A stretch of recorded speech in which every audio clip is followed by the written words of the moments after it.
আবু জাহেল, উতবা, শাইবা, ওয়ালিদ ইবনে মুগীরা সবাই লুকিয়ে লুকিয়ে বিশ্বনবীর ঘরের চারদিকে কান পেতে মধুর কণ্ঠের তেলাওয়াত শুনতো, free free.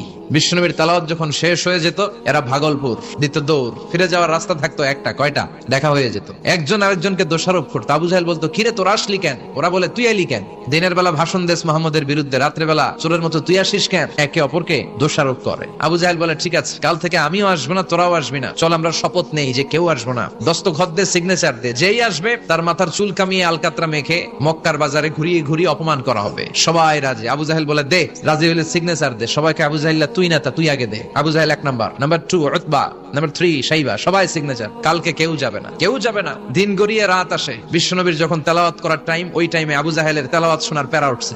Tossing and turning, বিছানায় এপাশ ওপাশ করে আর মনে মনে ভাবে, হায় রে, আর তো সময় নাই, এই তো শুরু হয়ে যাবে একটু পরে মুহাম্মদের তেলাওয়াত। না গেলে তো বড্ড মিস হয়ে যাবে। যাই যাই, আজকে যেরকম দস্তখত নিছি আর ধমক দিছি, কেউ যাবে না, আমি নিশ্চিত কেউ যাবে না, আমি একটু যাই। উতবা, শাইবা, ওয়ালিদ ইবনে মুগীরা প্রত্যেকেই প্রত্যেকের ঘর থেকে এই একই কথা ভাবছে যে আজকে তো যেই থ্রেড দিছে আবু জাহিল্লাহ, আজকে কেউ যাবে না, আমি একটু যাই। আজকেও সবগুলো যে হাজির। বিশ্বনবী মন্ত্রমুগ্ধ করা সুরের ঝংকার তুলে তেলাওয়াত করছেন, আর সবগুলো মন্ত্রে মুগ্ধের মতো তেলাওয়াত শুনছে। বিশ্বনবীর তেলাওয়াত শেষ, সব দিছে দৌড়। ফিরে যাওয়ার রাস্তা কয়টা? আজকেও দেখা। আবু জাহিল্লাহ কয়, কিরে তোর আইলি কেন? সবাইকে আবু জাহিল্লাহ, তুই আইলি কেন? একে অপরকে দোষারোপ করে। এই ঘটনাটা শোনানোর উদ্দেশ্য হচ্ছে বিশ্বনবীর কণ্ঠটা যেন তেন কোনো কণ্ঠ ছিল না।